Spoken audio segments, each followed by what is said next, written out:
for the first time ever with the new look and name, the Zip Code. Thank you, everyone. Thank you, everyone. Oh, man, am I pumped. We got a great show for you tonight. First time interview. First time for the Zip Code. As you can see, if you look at the top right of your screen, we now have a brand new look. A brand new look thanks to one of our commenters last week actually called it the Zip Code. So I'm telling you right now, if you comment things in the chat, things can get done. Okay, this is not a show where we're closed-minded and we got everything together. Trust me, we don't have everything together. I do not have everything together. Okay, trust me. So to Bubba, if you're watching, I want to thank you for commenting the Zip Code. It's a great name. And with that, I want to show everybody the actual logo. There is that beautiful logo right there. And I want to thank my buddy Derek Work for doing that for us. Derek did a heck of a job on that. I absolutely love it. If you have any work for Derek in the future, any logos, anything he can do, very creative.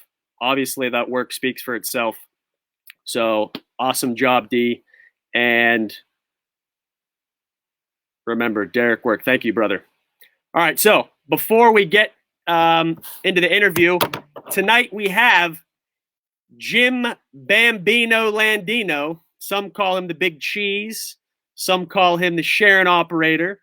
Some call him the Big Kahuna. Some call him whatever you want to call him. But he's going to be on the show tonight.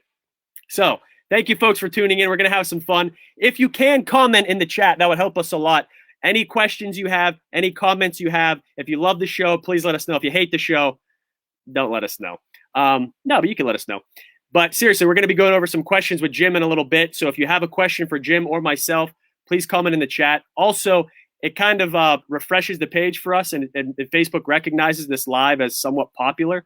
And somewhat popular, I use that loosely. But if you can say where you're watching from in the chat, that will be amazing. That will be absolutely amazing. Also, we are going to be on Facebook for just the Zip Code handle. And we're going to be on YouTube soon, so you can watch these at YouTube. We're going to have our own Instagram handle as well. All right? And as per usual, I'm going to be asking Jim some questions later from the chat. My brother Ryan is also going to be monitoring the chat as well. And somebody said, can we please see the producer sometime? I don't know that that's going to happen unless we get 1,000 subscribers on YouTube. So if we get 1,000 subscribers on YouTube, we can make it happen. You can see the producer. Okay? All right, so let me get to a few other things real fast here. I want to thank Sheets. Sheets Run and Done. Thank you, Sheets, for the sponsorship. Appreciate that. Also, want to give a plug to Cranex. They're doing some curbside service. Easter is coming up. We have Giano's chocolate bunnies here. Very cheap. These are actually eggs. Very cheap. And then we have Giano's chocolate bunnies, which I referenced before. Very cheap. Go see them at Cranex. 724-347-4511. How do I know that? That's very impressive. Also, we have some beautiful, beautiful flowers here from Cranex. Okay? They'll do curbside delivery. We got that. And we also have another flower here. This is not fake. This is 100% real. Okay? Now, want to also say that the reason why Derek Work was able to do such a great logo is because he already had some previous prizes from our sponsor Sheets from back in his college days. He has a video. I want him to put that video in the chat so people can watch it later, because Sheets actually sent them some cool gear. So Derek, if you could put that in the chat sometime, that would be awesome. But let's get right to it. So without further ado, we have Jim Landino, which many of you know. Let me get Jimmy up here. Jim Landino. Jim, can you see me? I got you, brother. All right. Hey, let's have some fun tonight, man. All right? I don't know. I'm a little concerned you didn't start with a little Bee Gees music. You know what I mean? With that look and all that, like "Staying Alive" would be a really great theme song. How about me just singing it? Is that all right? That would be fantastic. Okay. Staying alive, staying alive. There you go. See? Staying alive. right, that's enough of that. I didn't know you were that good, man. Seriously, that's great. When you Hey, drop the sheets, you don't need the sheets anymore. You can sponsor yourself. okay. Well, hey, we'll do it sometime. But I mean, it's a start. It's a start. Hey, sometime soon, maybe at Lulu Beans, it'll just be the Sean Zip by show, and I'll sing a few tunes. You out on the patio. That would be fabulous. Hey, We're ready to go. you have to ask. You have to run that by your wife or no? She's right here. I think she can get you in. I'm a little concerned about the cheap chocolate bunnies, though. Dad could be a little upset though. Cheap chocolate bunnies. I mean, come on, really? I didn't mean cheap chocolate bunnies. You know, the taste is great. I meant cheap as in price. Oh, gotcha. Inexpensive. Yeah, absolutely. Absolutely. So listen, real fast. Obviously, you've seen the show. You're a big fan of the show, I've heard. Number one, baby. Yeah, absolutely. Yeah. So, I mean, I think you've at least watched like 15, 20 minutes of one of the shows. I did. All right. So, but I mean, how many are there? This is the second one? This is the third. It's the third. Okay, yeah. So I caught the second show. You caught the second show, yeah. But hey, there's innovators, you know, and then there's some late, you know, fall adapters. But I'll still consider you an innovator, Jim. Okay. But real quick. So part of the show is I want to bring people on the show to actually allow people to kind of follow their journey and really see the behind the scenes of what happens and how they got to where they are. Because a lot of people, let's face it, if you grew up watching your father be an NFL player, the chances of that son becoming an NFL player are much better than just a random Joe Schmo on the street because he sees that every single day, right? So for me, you know, okay, my father, I watched him in retail. My mother, she was in education. I probably know a little bit more than the average person about those two subjects just because I saw it every single day growing up. So what about the person that says, hey, I want to be an entrepreneur. I want to be a developer. I want to do X, Y, and Z, but I don't know how to get there. I don't even believe in myself to do that. So I want this show, I want to bring people on so that people can actually see, hey, you know what? These are some steps. This is where somebody like Jim Landino came from, right? It wasn't just luck. It wasn't just, oh, he was always in the right spot at the right time. Or it wasn't, you know, his father didn't set him up with everything. So like, I want to bring that to life in this show. You got me? Gotcha. All right. So let's get to it. First off, Wayland, New York. Wayland, New York. Yeah. Wayland, New York. 250 miles, 40 miles south of Rochester. Okay. And a population of what? Of about maybe on the biggest year of its life, 7,000, 6,000 people, maybe something like that. Real small town. I would say something like West Middlesex around here, right? Okay. Has a large school district because it just covered a lot of ground with the buses, but real small town. No, I know you probably saw. I don't know if you saw that article I wrote on little story I wrote on Howard Gunlock. So Gunlock Chair Company, early 1900s, would have been the single largest manufacturer in town at one time, like 500-600 people. So almost everybody in town, for a good piece of it, worked at Gunlock Chair Company. So there was a lot of woodworkers in the background there that kind of came from that area. Farming, woodworking. There's a couple other factories. You know, it's a mill town. It was very much just guys went to work every day. Right. So, I mean, as far as the weather goes, the Shenango Valley, the weather up there, same. 300 inches of snow a year. Oh my gosh! Right, and I delivered newspapers for 8 years, starting at 10, something like that. 7.5 years, I delivered morning newspaper, 365 days a year. Walking, riding a bike. Icicles coming down your eyes, you know, just your face mask is just covered with ice, you know, because it's freaking minus 10. You got a freaking bicycle you're pushing along through the snow, trying to deliver 60 newspapers every morning, 6 a.m. So before school, you're delivering newspapers. Yeah, exactly. So that's all we knew. Right. So you had a hustle kind of from day one. Yeah, I mean, my dad was interesting. I mean, my dad kept us hungry. I mean, literally. I mean, two things. We were scared. My dad was a little guy, kind of like your dad, right? About 5'5", but we didn't screw with Dad. I mean, Dad shows up, and I mean, so he ruled us very much with that iron fist, iron hand, whatever it took to keep us in line. So he kept us busy. I mean, that was his story with us. I mean, easiest way to manage 4 boys, because I'm one of 4 boys, and I have a younger sister, was to keep us busy. Right. So how'd you first get that newspaper gig?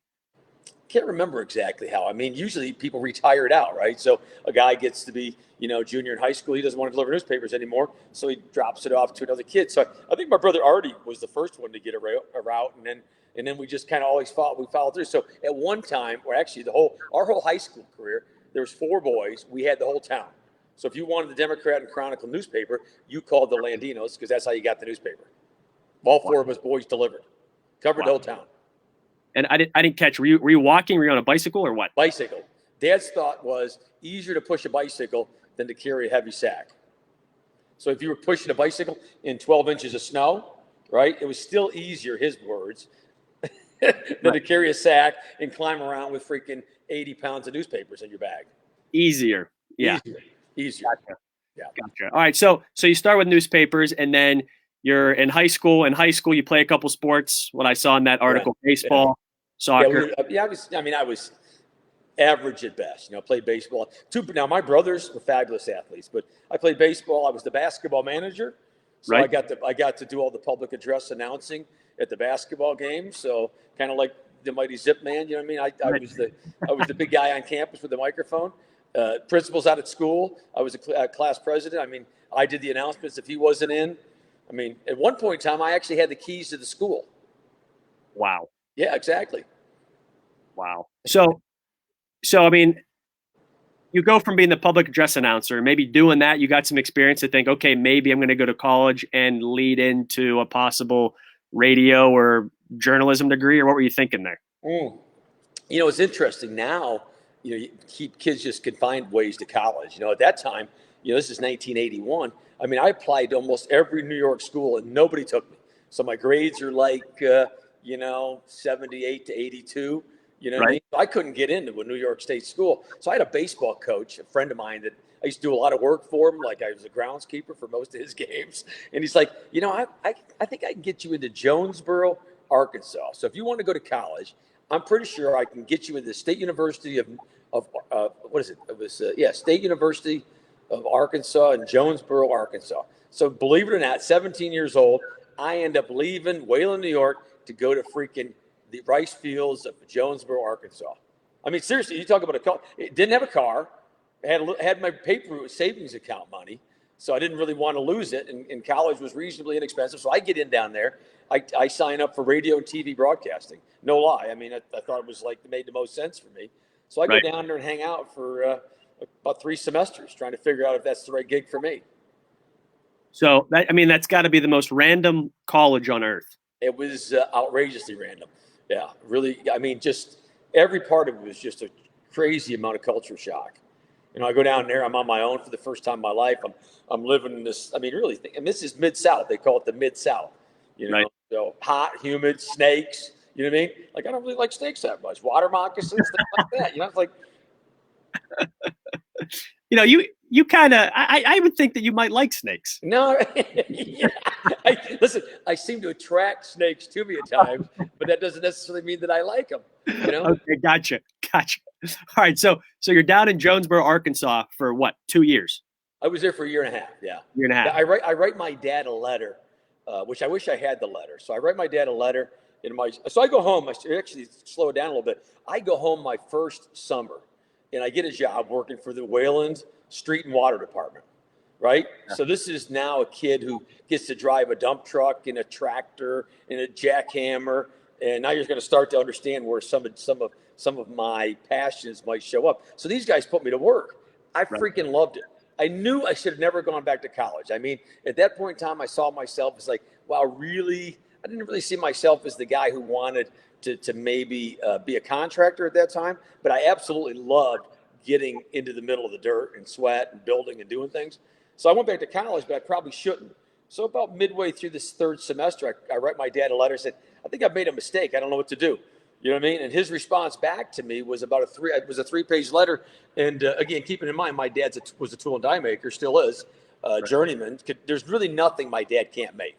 And I think I posted over time photos of things he's done, steel work, aluminum work. But he writes me a letter back and he says, if I was you, son, and this is really very timely for now, said, if I was you, I would go get a trade.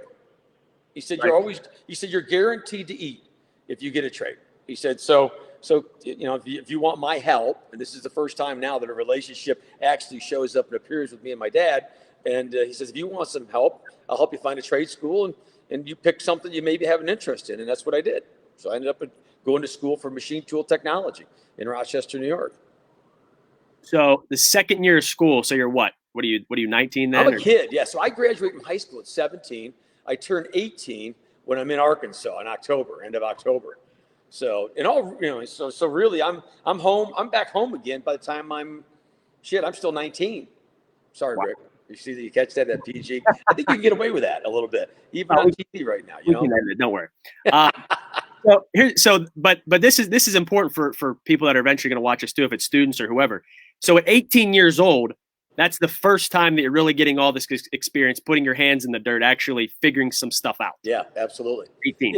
Yeah. I mean, Dad kept us busy digging and doing, I call it grunt work, right? His line always was, look at the money I saved you kids by not having to go to a gym. And Riley Adderholt, who's on right now, would agree. I'm saving him a lot of time and money to have to go to a gym if he hangs out with me 5 or 6 hours a day. We get a lot of shit done, and it's good. It's listen. At the end of the day, you can see that you did something. It's very rewarding. True, very true. Yeah, I noticed your shoulders are looking pretty swole there. That's good. I feel like that. You know what I mean? We've been going at it pretty hard. Absolutely. We're in quarantine, so we're downtown cleaning it up. There you go. Somebody's got to do it. Exactly. So after you say, hey, you know what? I'm not going back to college. You're working in a tool and die, and then from there, lead me to the next rodeo. So, I ended up. So I went to school for a year in Rochester. You carry your lunch pail. So here's a great story, and I don't know if I told this to anybody or not. I think I told it to the Thrive group. But my dad says, I found there's a cool school in Rochester. We signed up. Rochester Institute of Technology runs this school called School of Applied Industrial Studies in downtown Rochester. I don't have a car yet, right? So I'm home. I still don't have a car. And Dad's like, just start hitchhiking. Now, keep in mind, this is 45 miles away from Wayland, New York to downtown Rochester. And what year? This is what year? This is 1982-ish, 83, something like that. Yeah. So Dad's idea is for me to hitchhike to Rochester. And then what would happen is somebody will recognize you and you'll eventually get a full-time ride. So let me just tell you, the first 2 weeks were like, holy crap. I mean, so I'm hitchhiking. My mom hooks me up to like halfway there. Then I'm jumping on a bus. I'm catching buses all around downtown to get to school. School was actually nothing comparison to the just trying to figure out how to get to school. So I finally get a ride, and then I find another guy picks me up. Jerry Westicott gets me, and this becomes a friendship and a guy who just I bonded with tremendously because he and his brother are rebuilding Mack trucks. Right. So here all of a sudden I find another passion of mine. Right. So all of a sudden I got guys that are introducing me to big diesel trucks. And so I'm riding with Jerry back and forth. And really he took all the stress out of my schooling. He would drop me off. I would just have to walk maybe 3 miles a day to get from where he could drop me off conveniently, get to school, and then 2 miles to go find him at the end of the day. So I'm walking through downtown, Midtown Plaza, Rochester, carrying a lunch pail, wearing my work boots, wearing my jeans, because we were dressing like we were going to a mill job. That's how they got you ready for a mill job or for a tool and die job at that time. So that became very much a part of my whole deal. So I get out of school and, I'm working in the different shops. And at that time, we actually had a recession going on. I didn't even really know. I just knew that I wasn't making much money. So we get out and I'm working 2 or 3 job shops. I end up in one job shop in a town a little closer to Wayland. And I really am doing quite well. But the work is like outrageously hard because the guy ahead of me ends up getting cancer.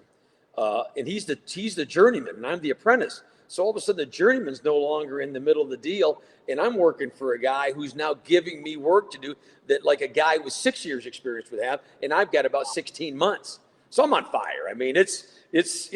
And I'm a big fan of lighting people on fire and seeing how fast they can put themselves out. Right. Baptism by fire, baby. Yeah. But I was really I'm thinking to myself as I'm running a Bridgeport milling machine, it's like, man, I used to announce at basketball games and I used to do this. And I went to a Christmas party. I was dating this girl whose father really absolutely loved me. Right.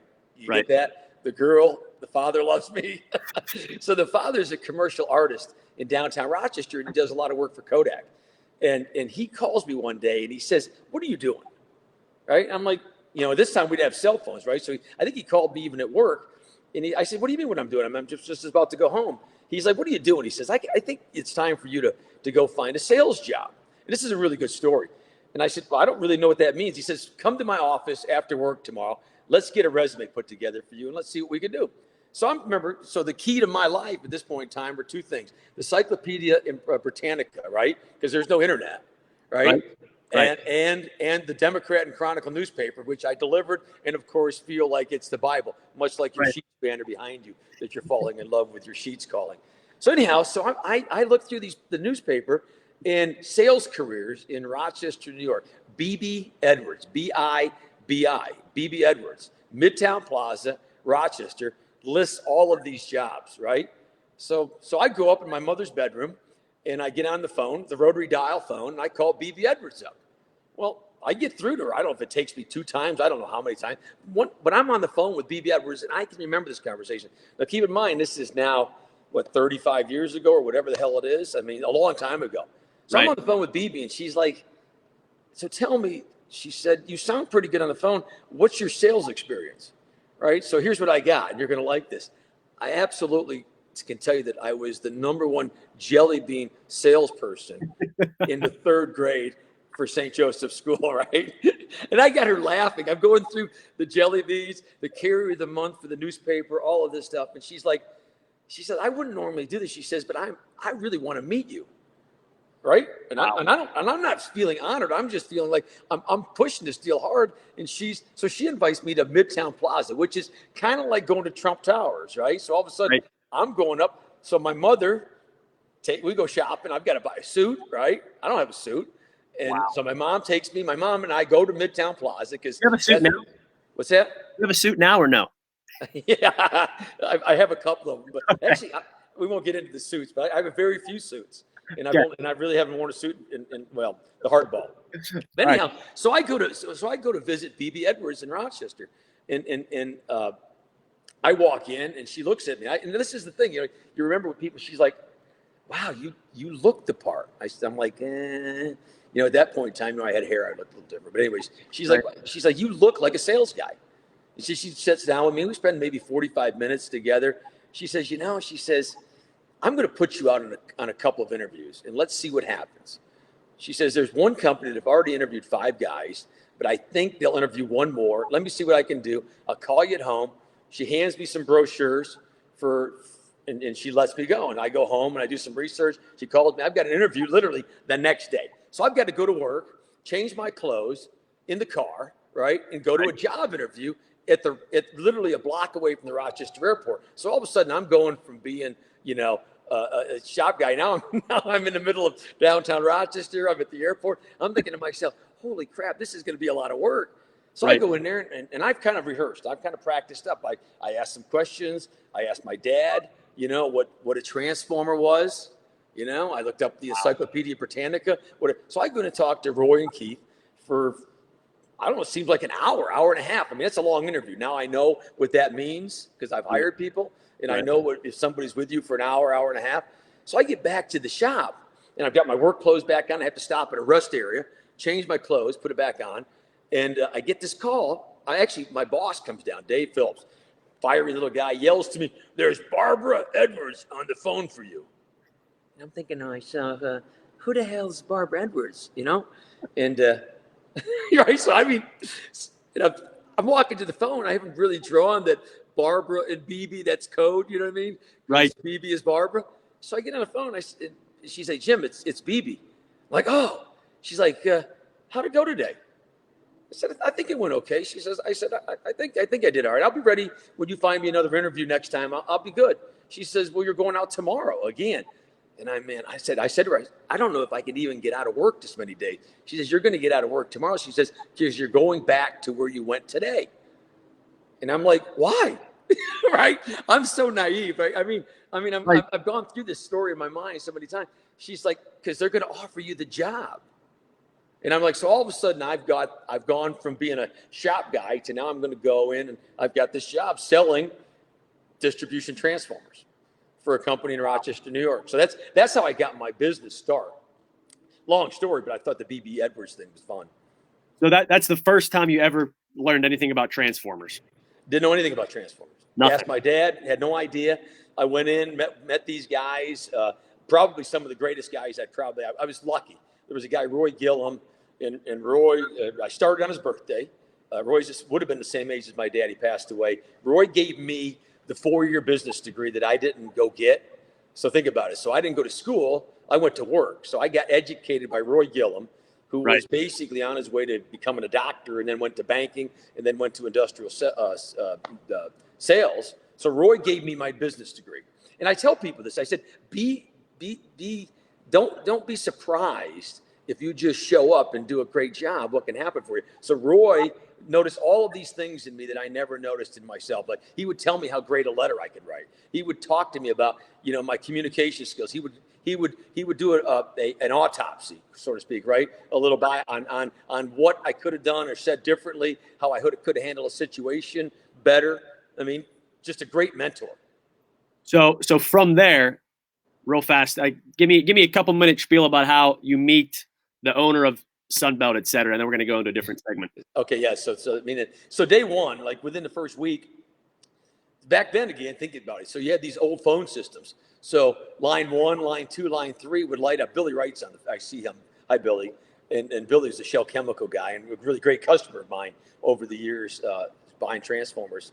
And he always likes my snowboarding. He's already blasted that I can't snowboard with the shed, which I never said I could. But anyhow, so Roy would say, pick up line 1 and listen to this conversation, right? So I pick up line 1 and I put literally a handkerchief on my phone, and I would listen to a 20-minute conversation, a 10-minute. Well, he quoted a guy, talked to a guy, went over the spiel, got all the data. So, pick up line 1, it's Randall Maddox. Randall Maddox was the founder of Sunbelt in 1981. This is 1986. So I meet Randall for the first time on the phone.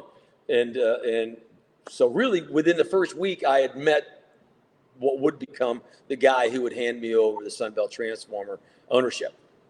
So then you eventually moved to Texas for a while, or no? No, actually, so 9 years at electric equipment company. And then I actually started working in my house at the time in Wayland. Had 2 little kids. Olivia was just born. So at Alex, it was probably he was born in 91, started at Sunbelt in 94. And we moved here to Sharon in 90. No, we moved. I started working for Sunbelt in 93, moved to Sharon in 94. So Olivia's birthday's coming up. Yeah. So she'll be. So Sunbelt brought you to Sharon in 94. 94, 95. I got to get it right. One of those 2 years. Wow. Depending on how old Olivia is. We came down here when Olivia was 6 months old. So yeah. Gotcha. So when you moved to Sharon first, what did you think of the Shenango Valley first? I'm going to be here forever. Listen. This is a great story. I tell everybody, we came in down Swamp Road, and I thought to myself, now I know what Bosnia looks like. Right? Because that might not mean anything to you, but Bosnia to guys like us, it was getting bombed out. The freaking mill was laying on its side. The blast furnace was all rusted out, and it looked like an explosion had taken place. I mean, we didn't see anything great until we got to Buell Park.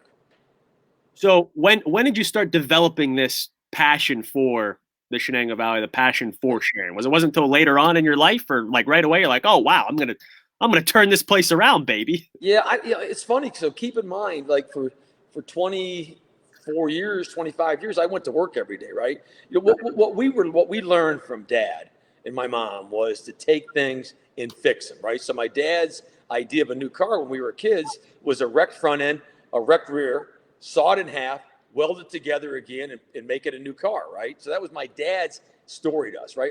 My dad's story always, in my ear, was never to build new. My dad's story was to fix the stuff that's around you and try to make it new, right? I can sit there and argue sometimes, geez, Dad, I wish you wouldn't have done that quite so well. So, so this passion for the Shenango Valley, it probably was more, what happened with us is once we got into it, for me in particular with the buildings, and Jen is very much the same way. You fall in love with the bones of the buildings, right? So it's kind of like people, right? So eventually you have to get to this, like, so why are we here, and why, but you fall in love with like this building I'm in right now. If I showed you, like behind me is 1922 brick, that was covered in plaster. I mean, this whole building was just gorgeous, but it was left in ruin. So really what happened is, even at Sunbelt, we kept taking property. And just all around us, everything that was attached to what we had, we just kept fixing it. I would go down there and clear that lot out on a weekend. I mean, I got a chainsaw, 20 stitches here. I mean, we used to do things. We always did things like just fixing the stuff we had. That's what we did. Anything that bordered your stuff should have been you should take care of it. I mean, that's still, I mean, in every possible way, what's happening in downtown Sharon with us. Right. So right now, just to switch gears a tad, right now in downtown Sharon, how many enterprises are you running? Well, there's running. Let's use that loose. Well, I mean, we have we have over 55 LLCs. So every property gets an LLC, and we have we basically broken down the business units to JCL Development, which is the real estate, JCL Energy, which is anything to do with equipment and electrical. So we went back into the transform business in January. And then we've got JL Industries and Warren, which is pretty much anything that's steel manufacturing. So fabricating, anything that, we can do almost anything when it comes to steel, water jet, CNC turning, welding, shot blasting, powder coating, almost anything. Right. And then as far as Lulu Beans, is that Jen's project? Or Yeah, I mean, that's all Jen. I mean, she's okay. I mean, that's the heart and soul. I mean, and it's become, in my opinion, our opinion, and I'm kind of bold about it. It's kind of the epicenter of the culture. Snooks got scared by Jen as she walked in. So Gotcha. The little dog, Jen even scares the dog. Yeah. So no, just kidding, Jen. So, anyways, but no, she runs the restaurant. I mean, I don't. I mean, I like to cook and I like to eat, but I got to be careful. That the restaurant is very much Jen's gig. Well, on the very first episode, I gave Lulu Beans the best chili award. By the way, did you really? On the first Jim's chili. I guess yeah. My favorite. You. Hey, I'll take the compliment. All right. Make sure Jen knows that's the best chili. So, by the way, just for the viewers, is that a teacup or a coffee mug on the top? Jen? It's a cappuccino mug. Cappuccino mug. To get technical, the shape, yeah. Cappuccino mug. Yeah, we're careful. Riley and I are very careful to start just spouting off that, that's that. Like, we just like today we were talking about putting some windows in a building, and pretty quickly we just decided we should wait and let Jen tell us what we're going to put in that building, right? Right. So real quick before I move on, hobbies of Jim Landino. Hobbies. Dirt, Would you say, Jen? dirt, and more dirt. Dirt, and more dirt. She said, yeah. I mean, I'm definitely a man of the ground. So that's a good point. So you hear some people like, currently I never work a day in my life. Do you feel that like your work is your play, or you feel like I think that's it. I think that's become it. At some point in time, I just blend my days together. I like to sweat. I definitely like to bike. So and I like to bicycle like alone. So people, I can't say how many people over the years have said, I can't wait to go bicycle riding with you. And I really kind of like, well, that's my meditation. That's my day or my hours to go pedal with the raccoons and the blue herons and the butterflies and the bees and all that kind of fun stuff. You're not listening to music while you cycle. I do not. No, I'm actually very much. I become very in tune on the bicycle with what's going on around me. Right. I pay very close attention. Some of it's because of the cars, but a lot of it's just I'll stop and talk to the cows. Like if I'm riding out on the Shannock. I mean, it's just true. I will. And I'll watch them huddling up. And once in a while, a dog will chase me. I used to get scared of dogs when I was a paper boy. Now I've got dogs. I see the tail up. I had one blue heeler come flying out, and I'm literally watching him run down this hill. I mean, the blue heeler is a pretty serious dog. He hits the gravel. He's got shit flying everywhere, right? And I'm thinking he's done. I'm like, dude, you're going to get yourself hurt. Would you just take it easy? I'm saying that to the dog. Next thing I know, I look. He's on my right side, and he's just freaking everything he can do to catch up to me. I said, you're going to need to give up, brother. I said, now you're on the wrong side of the road. I said, now you got to get across the street. What happens if a car comes? That's what I'm saying to the dog. Right? Wow. I'm not freaking out by the dog. I'm literally saying, you're going to get hurt if you keep this up. Right. but bicycle. I mean, I collect knives. I do. I mean, it's weird things over the years. I've become a big fan of tools. So I'm a tool guy. Like Riley and I were cutting that saw. We have a hydraulic chainsaw that cuts concrete blocks and bricks and stuff. I mean, nobody has that stuff, right? But we have that. So we're cutting through this wall, and then we got the loader. We heat slow mo's it as the wall comes down, and it's just. But we become a very, very much the tools are part of our trade, right? So, I learned from a couple guys. My dad, I've got a really great mentor, John Phillips over in Eastern Pennsylvania. Just absolutely worship John. John's got the best, I call them tools, but they're really their toys and tools because he can do almost anything with the stuff he has. So no sports cars, just we're gonna get in our truck and we're gonna go get something done today. A big truck. Big trucks. We like big trucks. You watch that thing a lot or no? No, I don't watch much TV. No, do you wash the truck a lot? Oh, whoa. Listen, we don't go anywhere without coming back and the truck gets washed right away. I was gonna say. Yeah, we can't have that crap all over the truck. No. Right. That is a good point, though. You don't watch much TV. Do not watch much TV. No. All right, let me get a quick break in here. Thank you, Sheets. Sheets run and done. Here with Jim Landino. For those of you that have no idea what's going on, let me put up the beautiful things here we got. Watch this, Jimmy. There it is. Oh, that's nice. Look at you. Oh yeah, it's beautiful. So in a second here, I'm going to ask you just a few questions. Just give me. I'm going to play a game where I'm going to ask you some rapid fire questions, but that's not yet. Give me 15 seconds for each answer here. Okay. I want to know what makes Jim Landino tick. Go. What makes me tick? Makes you tick. Well, my cup of coffee in the morning. Okay. What time you wake up in the morning? Pretty much every day about 6 o'clock. All right. Where do you see Sharon in 5 years? 5 years, Sharon. Okay, so I spent a lot of time with you guys, right? Right. The 20-year-olds, the 20, right. The 30s.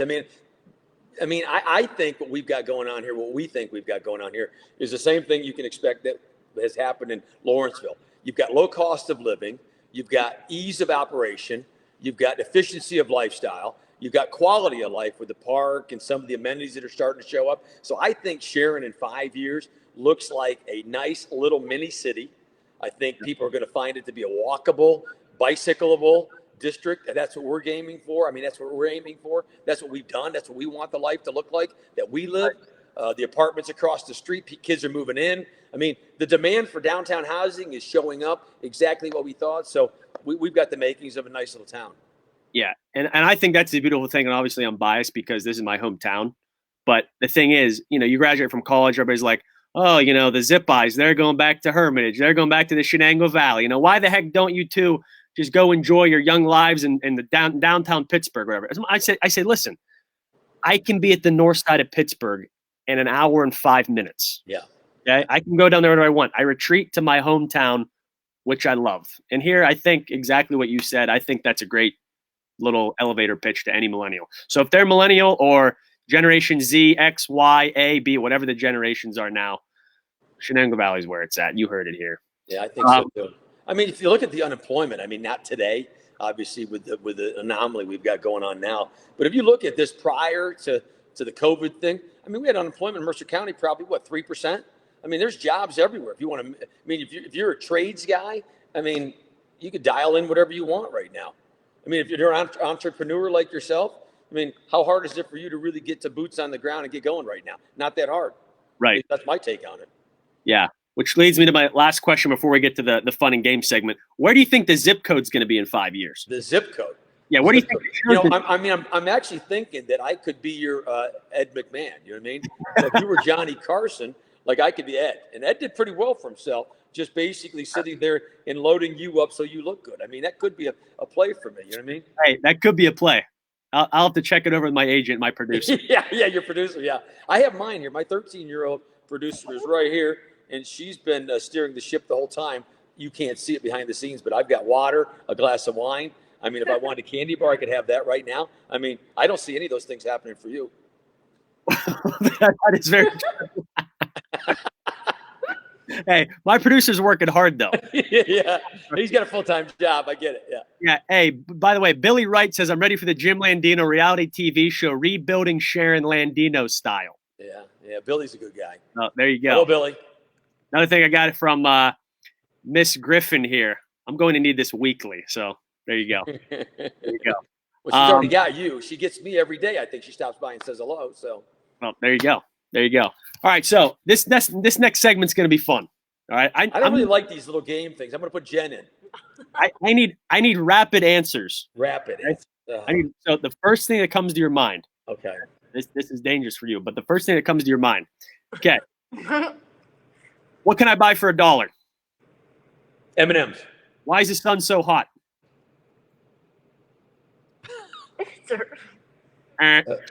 How tall is a jockey? 5'6". Name the best place. Sharon. Favorite song? Staying alive. Favorite restaurant? Favorite restaurant? Yep. Station Square. There you go. I'm gonna say Lulu Beans. Yeah, but you can't pick your own stuff. I mean, that would be wrong. I'm saying Lulu Beans. Okay, here we go. Get back to it. Hot or cold? Hot. Salty or sweet? Sweet. What's the popular new video game called? Tetris. Who can you always trust? Who do I always trust? Yeah. Jen. Who do I look like? Barry Gibb. All right. Thank you for playing, sir. Thank you for I don't playing. like those 1 minute. I knew those were going to suck. That's not my style, man. You know what I mean? I like the games, though. It's entertaining. People like them. We're going to see comments. We'll see. We need to get some responses here to see if anybody really liked that game. I did not. Is Riley paying attention here? Did Riley like it? I'm sure Riley is. Yeah.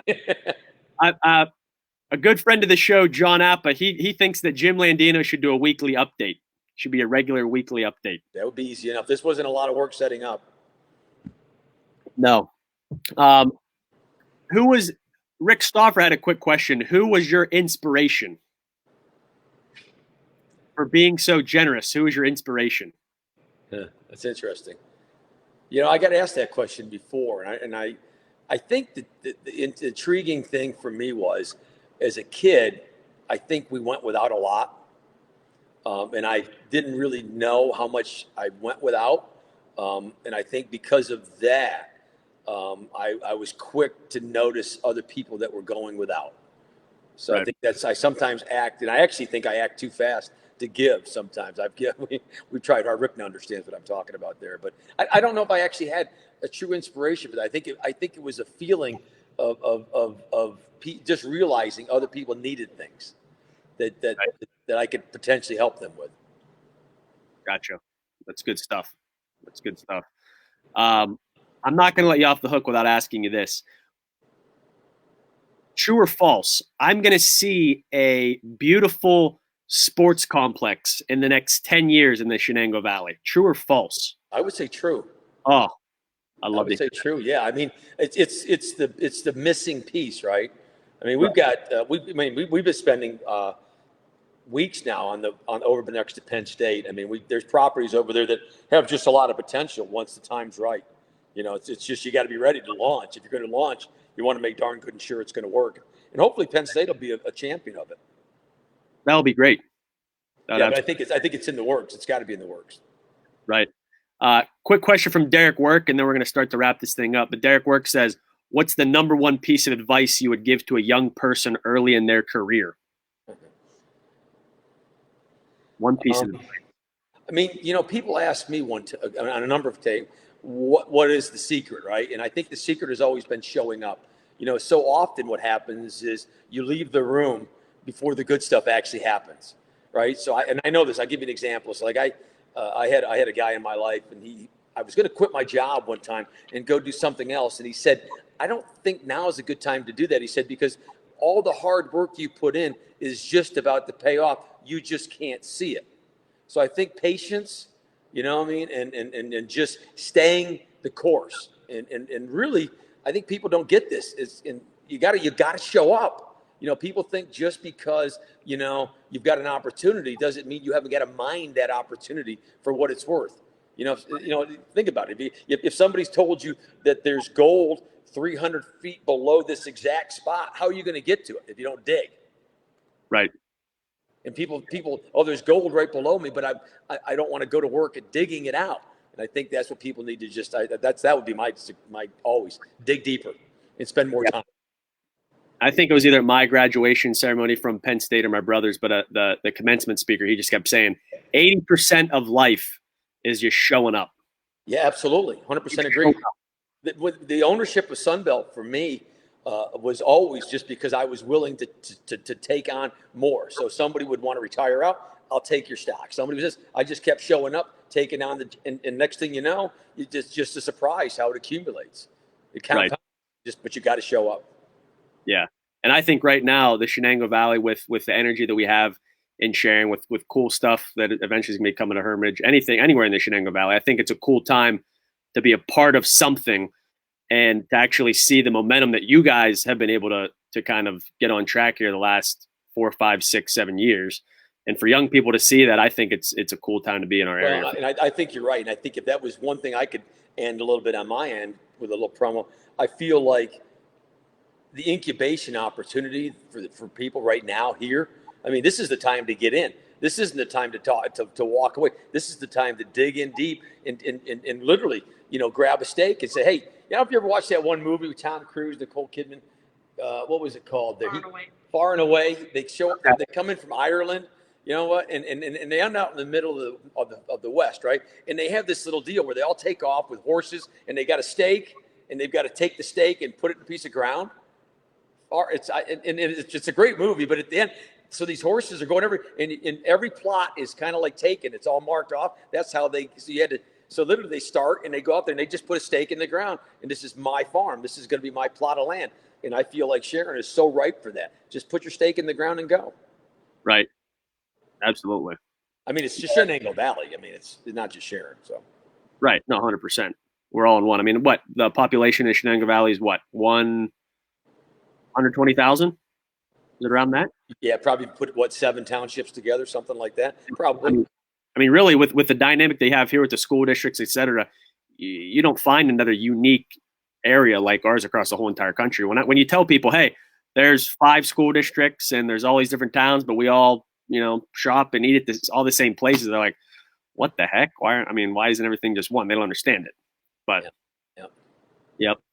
All right, well, hey, I just want to tell everybody that commented, I'm going to be giving away a bunch of cool things from Sheets. We got a coffee mug here. We got some coffee. We got some candy. I'm going to be giving this stuff away next show. So if you've commented, I want to thank you guys for doing that. Cool. I'm glad we had some stuff that Crane X brought as well. So don't forget to support them. Jim, seriously, thanks for being a friend of the show. Thanks for coming on. It's been awesome. Thanks for having me, brother. So, next show, guys, looks like we're going to have Tyler Chiswick and Peter John Showalter. They are 3-time national champions for spike ball. We have a potential for Miss Pennsylvania to come on, and then Ted Scott, the caddy for Bubba Watson, in a future show. So again, this will be once a week. Next show will air on Wednesday, 8 p.m. And hopefully down the road, we're not going to be having a conversation like this, but in the future, if Jim stays a friend of the show, which I'm sure he will, we'll actually be able to get together, have a live show somewhere where him and I are both sitting on the same couch. Because right now we're over thousands and thousands of feet apart from each other. So, all right, everybody, thanks for tuning in tonight, and have a great night. Stay safe, Shenango Valley. Jim, thanks again. Appreciate all the insight and all the words. Night, everybody. Stay safe. All right. Love you, Shenango Valley.